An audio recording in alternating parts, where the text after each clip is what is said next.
मैं कॉफ़ी पीने की बजाय चाय पीना पसंद करूँगा। मैं बाहर जाने की बजाय घर पर रहना पसंद करूँगा। मैं बहस करने की बजाय चुप रहना पसंद करूँगा। मैं फ़िल्म देखने की बजाय सोना पसंद करूँगा। हेलो फ्रेंड्स, अगर आप भी इस तरह के सेंटेंसेस को लेकर अक्सर कंफ्यूज होते हैं, तो आज का ये वीडियो आपके सारे डाउट्स क्लियर कर देगा। तो चलिए सीधा टॉपिक पर आते हैं। दोस्तों, जब भी हमें अपनी पसंद बतानी हो कि मैं ये चीज़ करने की बजाय ये चीज़ करना पसंद करूँगा, तो बहुत से स्टूडेंट्स कंफ्यूज हो जाते हैं। वो सोचते हैं लाइक लगाएं या प्रेफर लगाएं, और सच बताऊं तो लाइक बोलना थोड़ा बेसिक हो गया है। आज की इस वीडियो में हम बहुत ही डिटेल में और आसान तरीके से सीखेंगे कि नेटिव और प्रोफेशनल इंग्लिश कैसे बोलते हैं। तो वीडियो को बिना स्किप किए पूरा ज़रूर देखिए, ताकि आज के बाद आप भी फ्लुएंट और प्रोफेशनल इंग्लिश बोल सकें। जब हमें कहना हो कि मैं इसकी बजाय ये करना पसंद करूँगा, तब हम वुड रैदर का यूज़ करते हैं। यानी वुड रैदर का सीधा मतलब होता है इसकी बजाय ये करना पसंद करूँगा। आप सोच रहे होंगे कि पसंद के लिए तो लाइक या लव का यूज़ करते हैं, तो डिफरेंस समझिए। देखिए, लाइक अपनी जनरल पसंद बताने के लिए यूज होता है। जैसे मुझे आम पसंद है, I like mangoes. And would rather दो चीज़ों के बीच में किसी एक को चुनने या ज़्यादा पसंद करने के लिए यूज होता है। जैसे मैं तरबूज खाने की बजाय आम खाना ज़्यादा पसंद करूँगा। I would rather eat mangoes than watermelon. तो जहाँ भी सेंटेंस में के बजाय ये पसंद करूँगा आए, तो वहाँ हम वुड रेदर लगा देते हैं। अब इसका स्ट्रक्चर समझते हैं, क्योंकि स्ट्रक्चर समझे बिना सेंटेंसेस बनाना पॉसिबल नहीं है। Subject plus would rather plus verb की first form plus than plus object. ध्यान रखिए, इसमें वुड देखकर इसे पास्ट टेंस मत समझना। ये हमेशा प्रेजेंट और फ्यूचर की चॉइस और परफॉर्मेंस की बात करता है। सब्जेक्ट का मतलब होता है काम करने वाला व्यक्ति या चीज, जिसे हम डूअर कहते हैं, यानी सेंटेंस में जिसके बारे में बात हो रही हो। जैसे आई, यू, ही, शी, वी, दे या किसी का नाम। जैसा कि मैं आपको पहले भी बता चुकी हूँ, वुड रेदर का सीधा सा मतलब होता है इसकी बजाय ये पसंद करूँगा या करना पसंद करूँगा। फॉर्मूला में सब्जेक्ट के तुरंत बाद यही लगाया जाता है। वर्ब का मतलब होता है कोई भी काम जिसको हम एक्शन कहते हैं, और इस स्ट्रक्चर में हमेशा वर्ब की फर्स्ट फॉर्म लगती है, यानी काम का पहला और सबसे सिंपल रूप। जैसे go, play, eat, watch. And than का यूज जब होता है जब हम दो चीज़ों के बीच कंपैरिजन करते हैं। जैसे कहना हो इसकी बजाय वो, यानी दो चीज़ों को जोड़ने के लिए देन का यूज किया जाता है। ऑब्जेक्ट का मतलब होता है जिस चीज, व्यक्ति या काम पर एक्शन का असर पड़ रहा हो, यानी जिसके बारे में या जिस चीज के लिए बात हो रही हो। जैसे टी, क्रिकेट, मैंगो या मूवी। यहाँ ये चीजें हमारी पसंद या नापसंद को दिखा रही हैं, इसीलिए ये ऑब्जेक्ट कहलाती हैं। स्टूडेंट्स, अब जब आप इस स्ट्रक्चर को समझ चुके हैं, तो चलिए अब बनाते हैं कुछ सेंटेंसेस इसी फॉर्मूला यानी स्ट्रक्चर की हेल्प से। मैं कॉफ़ी पीने की बजाय चाय पीना पसंद करूँगा। I would rather drink tea than coffee. मैं बाहर जाने की बजाय घर पर रहना पसंद करूँगा। I would rather stay at home than go out. मैं बहस करने की बजाय चुप रहना पसंद करूँगा। I would rather keep quiet than argue. मैं फिल्म देखने की बजाय सोना पसंद करूँगा। I would rather sleep than watch a movie. Rahul भीख मांगने की बजाय मरना पसंद करेगा। Rahul would rather die than beg. वह पिज्ज़ा खाने की बजाय बर्गर खाना पसंद करेगी। She would rather have a burger than pizza. वे पैदल चलने की बजाय कार से जाना पसंद करेंगे। They would rather go by car than walk. मैं हार मानने की बजाय दोबारा कोशिश करना पसंद करूंगा।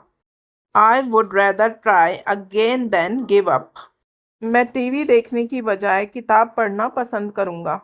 I would rather read a book than watch TV. वह झूठ बोलने की बजाय सच बताना पसंद करेगा। He would rather tell the truth than lie. दोस्तों अब बात करते हैं नेगेटिव सेंटेंस की। यहाँ एक चीज ध्यान से समझिए, हम सिर्फ पसंद नहीं करेगा नहीं बोल रहे, बल्कि कंपैरिजन भी कर रहे हैं, यानी इसकी बजाय वो करना पसंद नहीं करेगा, इसलिए यहाँ देन का यूज रहेगा। चलिए स्ट्रक्चर देखते हैं। Subject plus would rather plus not plus verb की first form plus than plus object. मैं बाहर खाने की बजाय घर का खाना खाना पसंद नहीं करूंगा। I would rather not eat homemade food than eat outside. वह सुबह जल्दी उठने की बजाय देर तक सोना पसंद नहीं करेगी। She would rather not sleep late than wake up early. Rahul पढ़ाई करने की बजाय मोबाइल चलाना पसंद नहीं करेगा। Rahul would rather not use his mobile than study. वे बस से जाने की बजाय पैदल जाना पसंद नहीं करेंगे। They would rather not walk than go by bus. मैं सच बोलने की बजाय झूठ बोलना पसंद नहीं करूँगा। I would rather not tell a lie than tell the truth. वह घर पर रहने की बजाय घूमना पसंद नहीं करेगी। She would rather not roam outside than stay at home. तुम मेहनत करने की बजाय हार मानना पसंद नहीं करोगे। You would rather not give up than work hard. वह चाय पीने की बजाय कॉफ़ी पीना पसंद नहीं करेगा। He would rather not drink coffee than tea. हम रात में जागने की बजाय देर तक काम करना पसंद नहीं करेंगे। We would rather not work late than stay awake at night. वह पढ़ने की बजाय टीवी देखना पसंद नहीं करेगी। She would rather not watch TV than study. चलिए अब देखते हैं कि ऐसे कंपैरिजन वाले सवाल कैसे पूछे जाते हैं, यानी इंटेरोगेटिव सेंटेंसेस। जब हमें पूछना हो क्या तुम इसकी बजाय ये करना पसंद करोगे, तब हम शुरुआत में वुड लगाते हैं, और क्योंकि यहाँ भी दो चीज़ों के बीच कंपैरिजन हो रहा है, इसीलिए देन का यूज रहेगा। अब स्ट्रक्चर ध्यान से देखिए। Would plus subject plus rather plus verb की first form plus than plus object. क्या तुम मोबाइल चलाने की बजाय पढ़ाई करना पसंद करोगे? Would you rather study than use your mobile? क्या वह बाहर घूमने की बजाय घर पर रहना पसंद करेगी? Would she rather stay at home than roam outside? क्या राहुल टीवी देखने की बजाय किताब पढ़ना पसंद करेगा?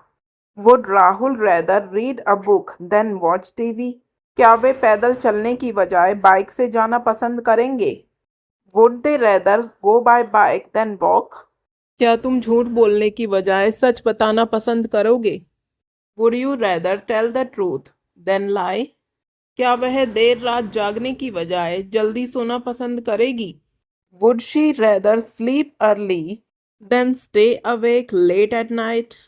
क्या हम बाहर खाना खाने की बजाय घर पर खाना बनाना पसंद करेंगे? Would we rather cook at home than eat outside? क्या वह बहस करने की बजाय चुप रहना पसंद करेगा? Would he rather keep quiet than argue? क्या तुम कार से जाने की बजाय ट्रेन से जाना पसंद करोगे? Would you rather go by train than by car? क्या वे हार मानने की बजाय दोबारा कोशिश करना पसंद करेंगे? Would they rather try again than give up? तो दोस्तों, जैसा कि मैंने आपको बताया, इस तरह से आप कंपैरिजन वाले नेगेटिव और इंटेरोगेटिव सेंटेंसेस भी बहुत आसानी से बना सकते हैं। और एक बात ध्यान से सुनिए, बोलते समय आई वुड रेदर को छोटा करके आइड रेदर भी बोल सकते हैं, जैसे आइड रेदर स्टे एट होम। बस ये दो गलतियां कभी मत करना जो मैं स्क्रीन पर दिखा रही हूँ, क्योंकि ऐसी गलतियां अक्सर स्टूडेंट्स कर देते हैं। आज का होमवर्क, मैं पिज्ज़ा खाने की बजाय पास्ता खाना पसंद करूंगा। अब इस सेंटेंस को ट्रांसलेट करके फटाफट कमेंट बॉक्स में बताइए, मैं चेक करूंगी। और अगर वीडियो हेल्पफुल लगी हो तो लाइक, शेयर और सब्सक्राइब करना ना भूलें। मिलते हैं नेक्स्ट वीडियो में, तब तक के लिए बाय बाय।